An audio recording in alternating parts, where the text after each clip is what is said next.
We give you thanks, Lord God, that Christ Jesus said, I will build my church.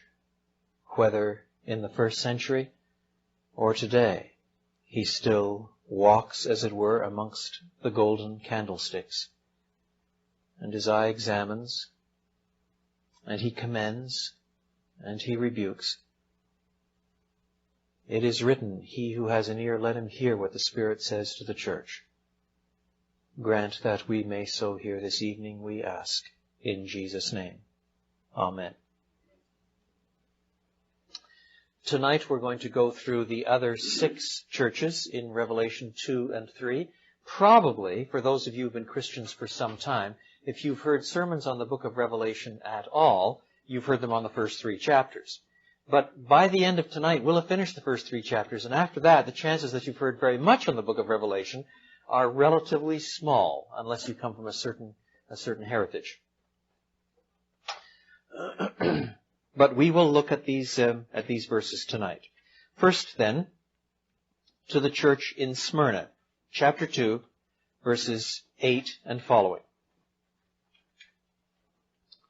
To the angel of the church in Smyrna, write,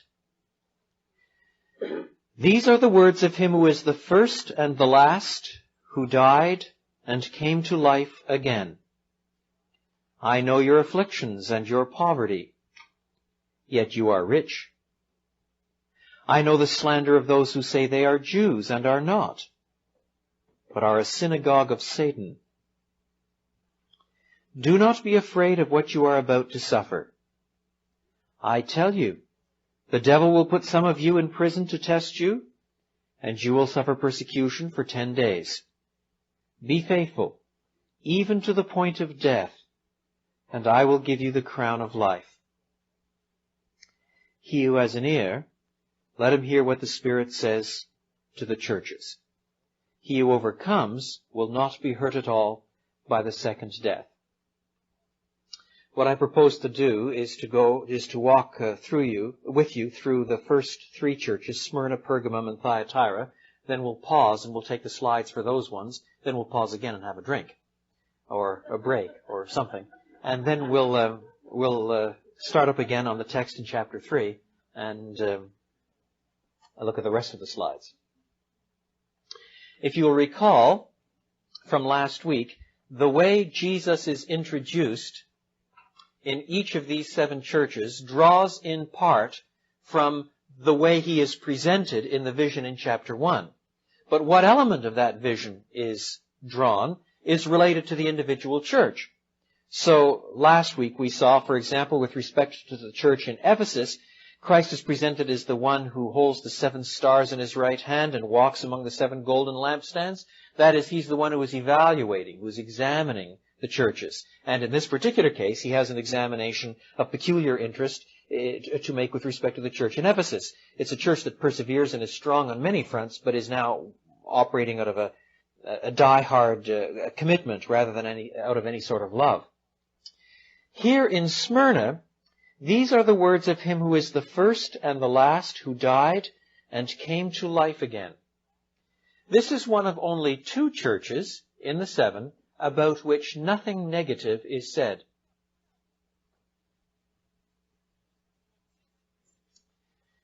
And interestingly enough, although I'm sure it doesn't have to be that way, both of the churches about which nothing negative is said happen to be small churches facing certain persecution and not at all sure of themselves.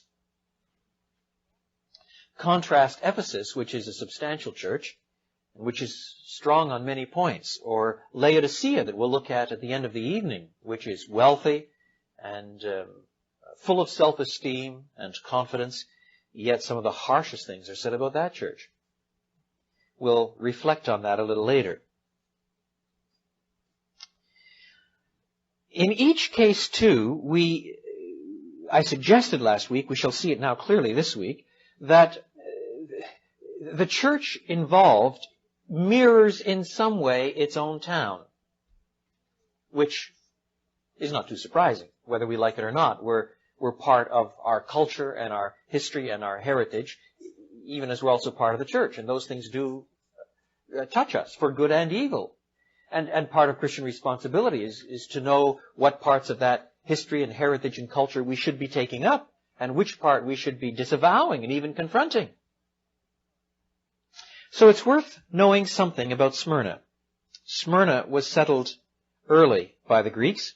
It faced successive waves of invasion. It was located about 40 miles north of Ephesus. It has a harbor on the Hermes River.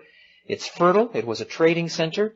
It is the important city of Izmir today, which is a major city indeed. Even then, it was a very commercial city with many Jews in it. It was destroyed almost entirely in the 6th century BC. I'll say something about that. And then it was rebuilt about 280 BC, just after the time of Alexander the Great. So it was a city that had died and then come back to life again.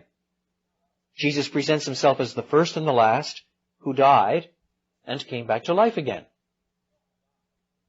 One suspects that the church itself, which is facing poverty and slander and overt persecution, as we can see in the text, we'll come to those passages in a moment, wondered at time if it was going to die. So Jesus introduces himself as the one who is sovereign. He's the first and the last. He's at the beginning and he controls everything. He's at the end and he's the sovereign judge. And he faced persecution and died and came back to life again, as did this very city. If anybody should know, it should be the Smyrnaeans that apparent death is not the last word. This was also one of the centers of the cult of emperor worship.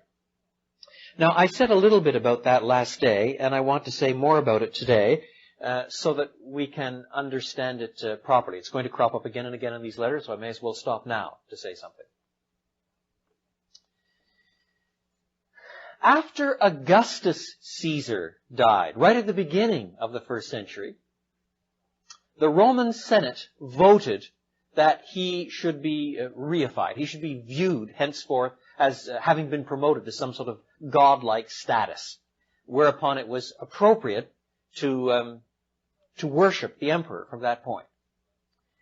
When you get to Caligula, who was mad as a hatter, in the 30s, he proclaimed himself a god to the Senate. He came in and said to the Senate, "I have been apotheosized. I am a god." He declared it as good news. And because he was mad and a bit of a butcher, nobody in the Senate laughed.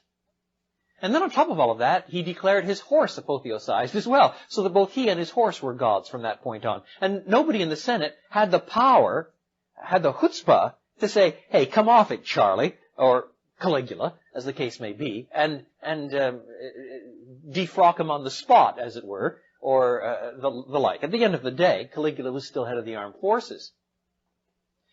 So thereafter, although he was mad, those of you who saw the I, Claudius series on television, on PBS a number of years ago, Caligula is presented as pretty mad there too. And that's just about the way he was. So far as the records go, they got him pretty accurately.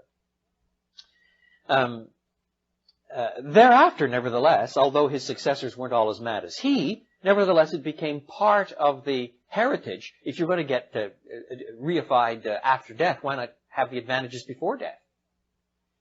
And at that point, therefore, loyalty to the emperor became bound up with acknowledging that the emperor was God. Now, the Roman Empire had a number of ways of keeping peace. One of the ways they did it was to arrange god swaps. Earlier empires had moved people out of their land. You remember how Israel was transported? But a lot of nations at the time were transported. And one of the reasons was because many of these nations tied their local gods and their fortunes and their religion and their politics to the land. So that if you moved the people out of their land, you were separating them from some of their land gods and tribal gods, you see. So it became part of the policy of the Persian Empire. It became part of the Medo-Persian Empire policy and the Chaldean Empire to transport people. especially really obnoxious, rebellious type people. They move them elsewhere. They move their little vassal states around, you see? And this tended, therefore, to break the nexus between land, heritage, and religion. Once you break that nexus, people are a lot less likely to revolt, you see? Well, the Romans had another way of doing it. What they did was insist on god swaps. That is to say, they insisted that the local people whom they had just captured, whom they had just made a vassal state, adopt some of the gods in the Roman pantheon of gods. And meanwhile, the Romans themselves adopted some of the local gods. They swapped gods. That meant, therefore, that the local people who might be tempted to rebel against Rome couldn't pray to their local gods anymore in the hope that somehow they would take on the Romans and win, because those gods are also being prayed to by Rome. And meanwhile, they were demanded to worship some of the Roman gods as well. And thus the breakdown of people, God, and land was accomplished by swapping gods. Now, there was one exception to all of that, and that was the Jews. From the Roman perspective, the Jews were such an obstreperous people, so completely perverse in their sullen refusal to acknowledge any god other than theirs, who couldn't even be seen. Many Romans suspected that basically the Jews were atheists, because after all, they couldn't point to their God. So they had made an exception in their case. They did not demand that the Jews accept any of the Roman gods. And of course, the Romans couldn't accept the Jewish God because they couldn't put him in the pantheon. I mean, they couldn't set up an image and say, this is the Jewish God and we worship him too. As long as Christians, therefore, were perceived to be a subset of Jews by the Romans, they would not face persecution if they did not offer incense to the Roman emperor. In other words, the Jews were the only people in the entire empire that did not have to offer incense to the emperor. What was a minor religious assignation of worship to an emperor was, in the Roman mind, a question of fidelity, a question of loyal citizenship. And the Jews were exempted from that kind of oath. As long as the Christians then were perceived by Jews to be a kind of denomination of Jews, they were safe from imperial persecution. That's why when you read the book of Acts, all the earliest persecution against Christians wasn't from the Romans. It was synagogue persecution. It was in-house stuff. All the earliest persecution against the Christians was from the Romans. But as the Christians became more numerous, and then became more gentilic, as you had more and more non-Jews, more and more Gentiles becoming Christians, the easiest ways that the Jews had to oppose the Christians was to tip off the Romans that these people weren't Jews. And then eventually, you see, the power of Rome descended on the Christians. In many cases, this was merely local stuff. The first major Roman persecution of Jews, so far as our records go, was from Nero in the mid-60s. And it was not empire-wide. It was local. And it may have been touched off, at least in part, because, tradition goes, it's hard to prove, he may have started a lot of the fires in Rome that burned down a lot of Rome. He may have been an arsonist through his troops, because he may have been trying to divert attention from his losses militarily, the mess he was making of the empire fiscal arena. What you do is you get everybody all upset with what's going on. And then he blamed the Jews and the Christians for the fires. In any case, hundreds and hundreds and hundreds of both Jews and Christians were crucified under Nero, and others were thrown to the lions and so on. Probably both Paul and Peter were martyred under Nero. But it wasn't an empire-wide persecution. It was Rome-based. By the end of the first century, however, you were beginning to get more extensive persecutions. And then there were cycles of persecution becoming imperial policy from about Trajan on and off, about 125 or so, that just decimated Christian ranks in some places. And yet the church continued to grow and continued to grow until there was a complete reversal of this by the conversion, real or otherwise, of Constantine at the beginning of the 4th century, just after AD 300. So, if we are right in saying that this was written toward the end of the 1st century, it's hard to be absolutely sure, but if it was, then what we'll discover is that a number of these towns in the seven churches region were very much involved in worshiping emperors, dead or alive. Cities vied for the privilege of becoming neokatos, that is, for the privilege of building a temple to an emperor. And one of these cities, we'll see, twice became neokatos.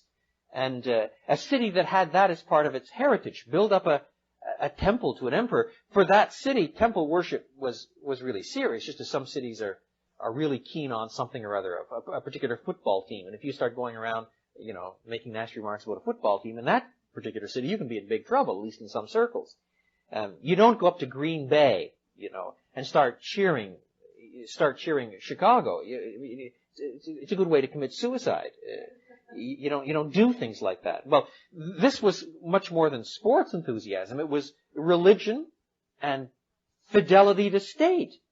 So the link between state and religion was so tight that most people couldn't separate them in their minds. So Christians trying to be good citizens, trying to obey the Apostle Paul's injunctions, to honor the king and to pay your taxes and to keep peace with all men so much as is possible, and so on, so on, so on. None of that counted if you didn't offer your little bit of incense on demand to the emperor. That was viewed as treason.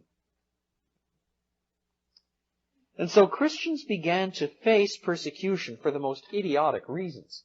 But that's the kind of thing that they had to face. And that went right through this whole period. I know your afflictions and your poverty, yet you are rich. Isn't that a wonderful way of addressing them? It's a way of saying that poverty and wealth can be measured on different axes, can't they? If you're purely materialistic, then poverty and wealth just have to be measured in terms of dollars or shekels or yen or whatever it is that is your particular patch. There is no other index. But if you really believe what Jesus says about laying up treasures in heaven, where neither rust nor moth corrupt, and where thieves do not break through and steal, then it's quite possible to be very poor in some ways here and very rich in other ways. One doesn't travel very far in parts of the so-called third world without coming across Christians who are wonderfully spiritually minded, very godly, sometimes very informed biblically, very evangelistic, very self-denying, who have nothing by Western standards. Now, it doesn't mean, of course, that every person who has money is necessarily carnal and everybody who's poor is necessarily godly. That doesn't follow either. There can be all kinds of godliness with hatred and rebellion and squalor and lust and dirt and all the rest.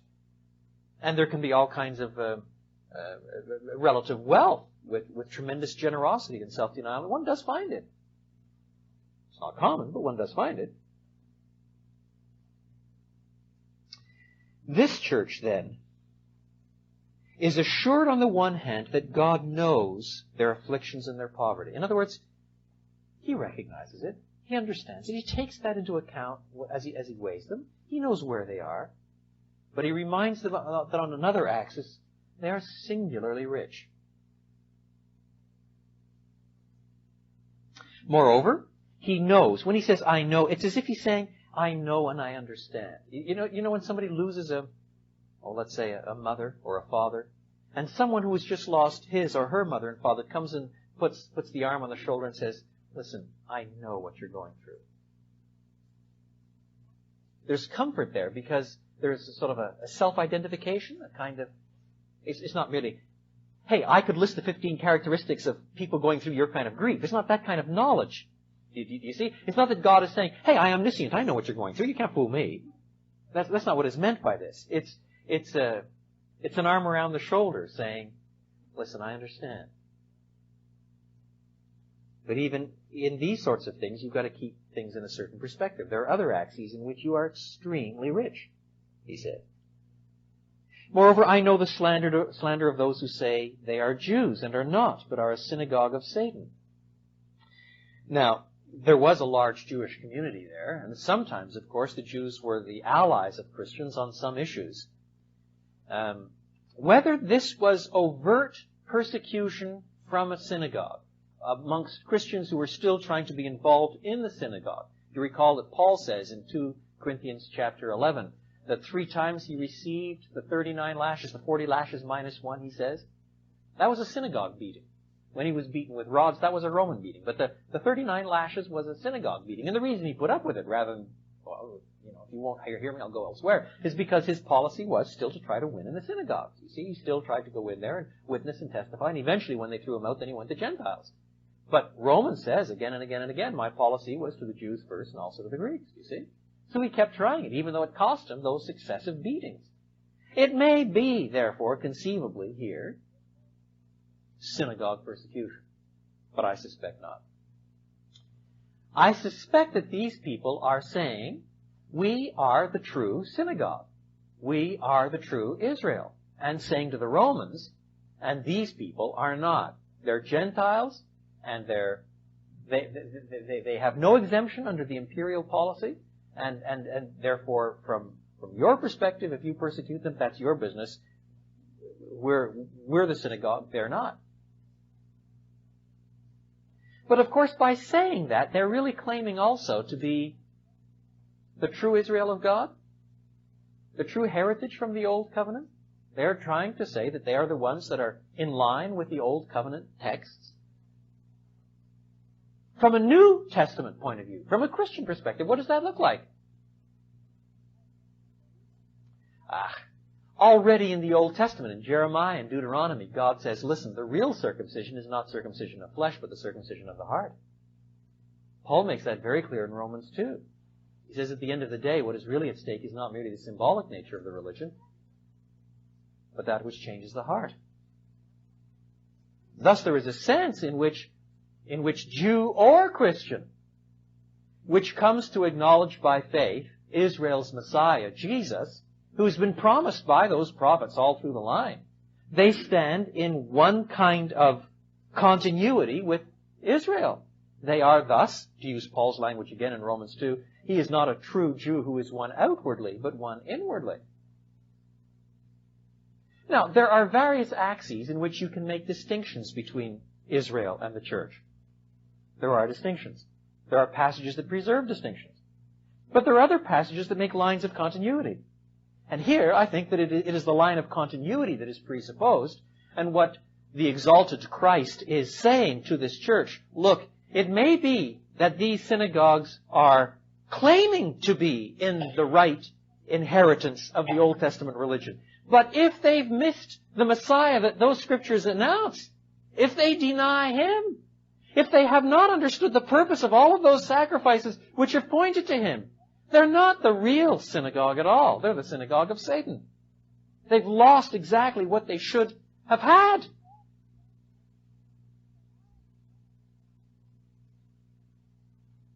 So I know the slander then of those who say they are Jews and are not. They're slandering these Christians who are claiming to be the true Jews in that sense. But they are in fact a synagogue of Satan. So what then does God say to them? The exalted Christ say to them? First there is this word of comfort. I know this and I know that about you. But now, do not be afraid of what you are about to suffer. I tell you, the devil will put some of you in prison to test you, and you will suffer persecution for 10 days.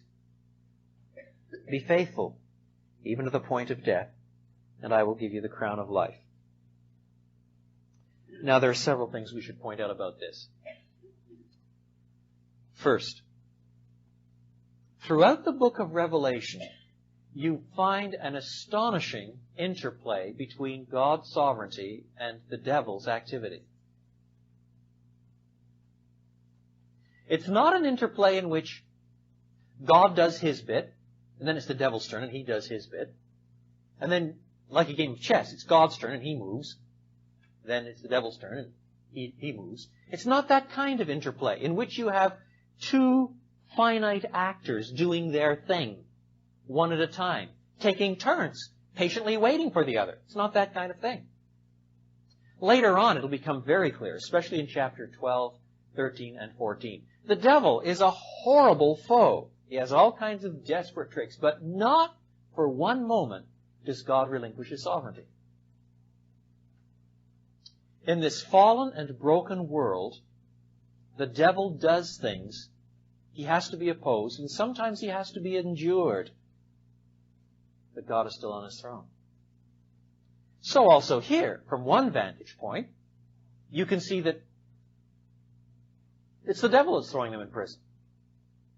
On the other hand, the fact that God sort of quietly sits there and announces what's going to take place and how long it'll be, and the fact that they need to be strong and how it's going to come out at the end, shows that it's not exactly as if he's taken by surprise. Do you see? You get the same sort of thing in Paul. Do you remember how Paul's thorn in the flesh in 2 Corinthians chapter 12 is something that he found so repulsive and so shaming that he prayed in serious intercession 3 times that God would take it away? Now what does he call that? He calls it a messenger of Satan to torment me or to tempt me. At the same time, he uses a form of expression in the Greek, there was given me, and it means by God, a thorn in the flesh, a messenger of Satan. And it was given to me so that I might learn not to boast. Now, there's no way that Satan gave it to him so that Paul would learn not to boast. Satan's got no interest in giving Paul something so that Paul would learn not to boast. You see? From Satan's point of view, this was just miserable suffering that was designed to crack the man. From God's point of view, using what Satan gave him in this fallen, broken world, it was something that God used to teach him not to boast. Now, we could spend quite a lot of time in trying to think through how that works out in Scripture, but it is a very common theme. It is important to acknowledge that Satan is a terrible, vicious foe. It is also important to insist that he does not have equivalent power to God. It's not as if there are 2 gods, one good and one bad. And this time, Satan won. Poor God. So it sort of wasn't bright enough this time around. God is never presented like that. It is a fallen, broken world. Yes. Satan does have a great deal of sway. Yes. But never, never, never does he make God contingent or secondary. That is the whole difference between a theistic universe and a dualistic universe. In a theistic universe, theism is just a belief in one sovereign God. In a theistic universe, at the end of the day, God is God. In a dualistic universe, then there are 2 powers of roughly equivalent potency. The whole Bible pictures a theistic universe, not a dualistic universe, which language we should avoid like the plague. That's the first thing to say about this suffering. The second thing to say about it is that people can be strengthened against persecution by knowing about it in advance. Here there is no sort of triumphalistic cloudiness. You know, hey, we're on the winning side. We're going to win. Christians are victorious, happy people. No. There can be a certain strength by saying, look, we are at this time and place in history where we are going to face persecution. Let us open our eyes to what it means and strengthen our minds and hearts before God. This is what we're going through. Do you see? And many has been the time when Christians have had to do exactly that. Isn't that the case? Christians, for example, in Ethiopia, when Mussolini and his troops went in and the missionaries all fled, well, they knew what they were in for. Many Christians, for example, in totalitarian regimes of left or right, as the totalitarian power demands absolute sway and begins to close things down, they know what they're in for. So the question eventually becomes, supposing current societal trends continue in this country, could there be persecution here? Of course there could. Of course there could. It would be over something relatively incidental, but it could happen. I was brought up in French Canada. And between 1950 and 52, my father was a Baptist church planter. Baptist ministers alone, between 50 and 52, spent 8 years in jail. It was never for preaching the gospel. That's really what it was. It was for inciting to riot or disturbing the peace or whatever it was. But they still spent 8 years of their lives behind bars. That's all changed now, of course. But I could give you 20 scenarios in which it could happen here. Who knows what the Lord will do? The Lord may give us revival here. There may be sufficient cutback of government power for fiscal or other reasons that things will fall apart on other grounds and there won't be overt persecution. But it could happen. And if you start to see it happening, that is not the time to talk about triumphalism. That's the time to strengthen the people of God. To talk about it. To face it. What will happen if this happens? How will we handle it? Do you see? It is important to strengthen your hands and your hearts in that case toward what is coming. Suffer persecution for 10 days. In much of the Bible, names and numbers and this sort of thing are to be taken just very strictly literally. For example, if you learn in John chapter 21 that there are 153 fish, it's because there was one more than 152 and one fewer than 154. Probably somebody said, boy, that's a whale of a lot of fish. And that's a bad pun. A whale of a lot of fish in one net. I wonder how many are there. And they counted them when there were 153. Or it may be that they needed to count them to divide them up fairly amongst the fisher people so that they could share equally in the sales. So that although there have been many, many, many very imaginative speculations about why there were 153, I suspect there were 153 because there were 153. But there are certain kinds of writing, not least apocalyptic, that use numbers symbolically. There aren't many numbers in the book of Revelation that are not used symbolically. Here you are loaded for bear with 3s and 4s and 10s and 12s, multiples of 10s. 10 to the third power, 1,000. 12 times 12, which is 144. 12 times 12 times 10 times 10 times 10, which is 144,000. And so on, and so on, and so on. Some of the symbolism, I think, is plain as a pikestaff. We'll come to some of it later. Some of it is very disputed. And there's some people of more literalist persuasion that think that it's all exactly literal. All I have to say is that apocalyptic as a genre of literature schematizes history, schematizes numbers constantly. It is one of the features of this kind of writing, you see. And to be fair to that kind of writing, one should take it that way. The 10 days, I suspect here, is nothing more than a full period. That is, days, it's a fairly short period, but it's 10, which is a number that regularly symbolizes completeness of one sort or like. It's a full period. Be faithful even to the point of death. That is, some who face persecution and prison and suffering will not be martyred, but some will. Be faithful even to the point of death, and I will give you the crown of life. In other words, there is a choice to be made here between the life that the world gives and the life that God gives. You can deny the faith and have life now. Or you can acknowledge the faith, face death now, and life then. Which is it going to be? Now that's a contrast that comes out again and again and again in the book of Revelation too. A little later on, in chapters 13 and 14, you can have the mark of the beast on you and face the wrath of God, the wrath of the Lamb, or you can have the mark of God on you and face the wrath of the beast. Which one do you want? You're going to face one of them. Which one do you want? Do you see? And so you get this kind of polarization. You can have the blessing of one and the wrath of the other, the wrath of the one and the blessing of the other. Which do you want? So you get this point, counterpoint, theme running through. Yes, you may face death, but then you get the crown of life. Great deal. Do you see? But it is looking at things from eternity's perspective. The person who thinks that this life is everything cannot make sense of the book of Revelation. Cannot. There is no spirituality for a person in the book of Revelation who does not think in terms of eternity's values. None. None. He who has an ear, let him hear what the Spirit says to the churches. He who overcomes will not be hurt at all by the second death. Now, in all of these letters, you get something like, he who has an ear, let him hear. But what is to be heard varies from letter to letter.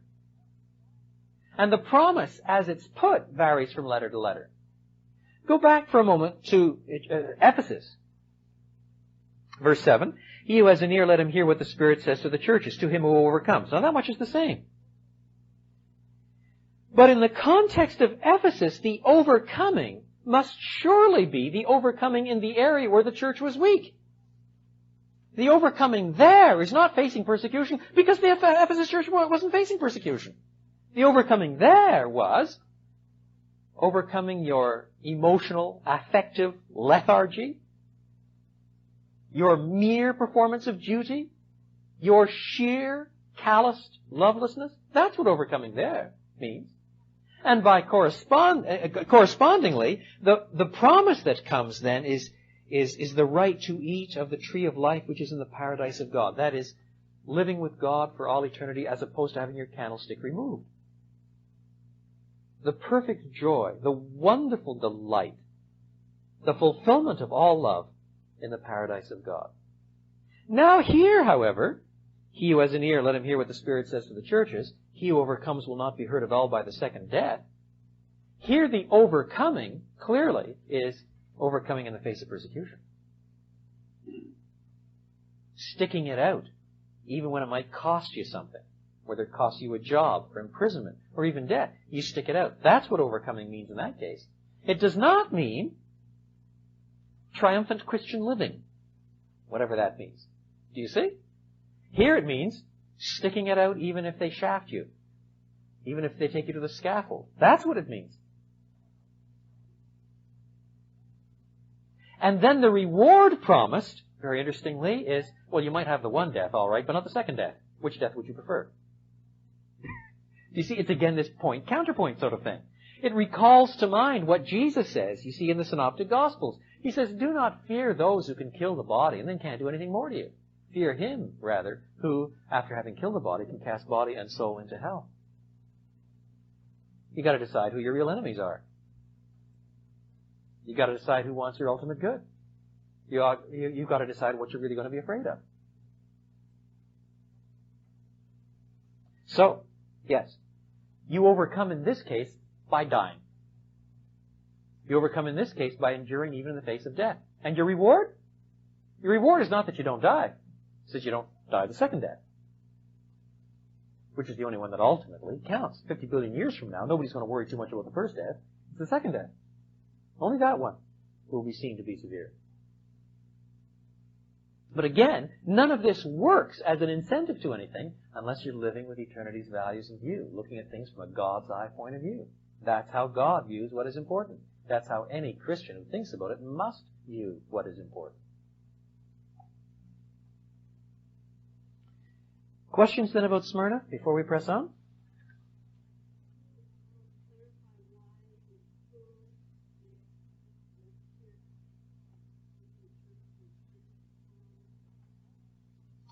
It's almost formulaic. See, verse 7, likewise, what the Spirit says to the churches, what the Spirit says to the churches, and then again, verse 17, what the Spirit says to the churches. And I think what is going on is, it's a way of saying, the Spirit is talking to all the churches. But exactly the lesson you learn from what the Spirit says is going to vary according to the particular location and experience and history of the particular church. The Spirit does talk to the churches.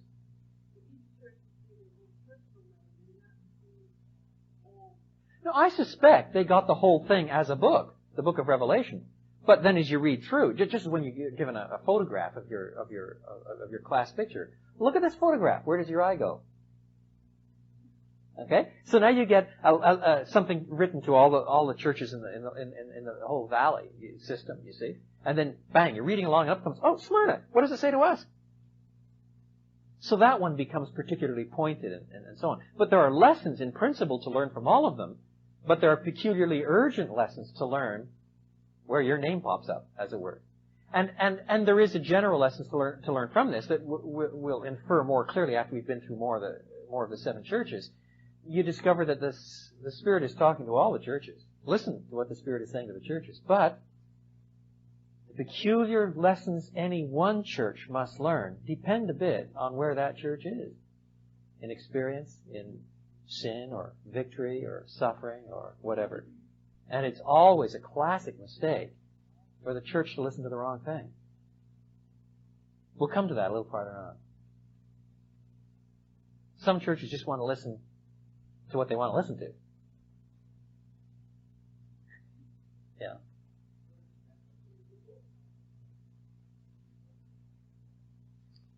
To what extent? What it means is that there would be no more church. Because you see, at the end of chapter 2, the seven-branch candlestick is identified as the seven churches. So to remove the candlestick is a way of saying the church ceases to exist. The church will be destroyed. Now, it'll be judgment. How it'll come? Could it come just by everybody sort of dying away in the second generation, there's nothing left? Could it come by catastrophic persecution? How long it'll take? Nothing of that is said. What the point that is made is a principial one. Namely, unless a church preserves its first love, or if it loses it, repents and goes back to its first love, sooner or later, the candlestick is taken away.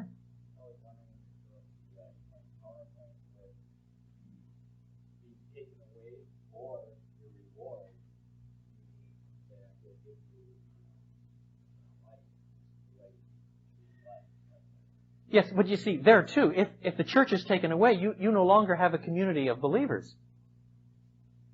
The counterpoint to that is, ultimately, the fact that you are believers is demonstrated by entering into the promised land with all the joys that are found there. And I think there's another counterpoint is bound up in the fact that they've lost their first love. That is, there's a lack of joy and enthusiasm and adoration in the whole thing. Well, if there's one symbol that both Jews and Christians share, full of joy and love and delight, it is in fact paradise. Eating of the tree of life. So, if their whole alleged Christian life is bound up here with lovelessness and mere duty, and so sooner or later, they are exposed as not being real Christians at all. They don't partake of that. But on the other hand, that which is genuine Christianity here is going to have some measure of joy in it, of love for the Lord God in it. And it's consummated over there with paradise, eating from the tree of life. The one who overcomes in this area, that's the reward. That's the fulfillment of it. Okay? Smyrna?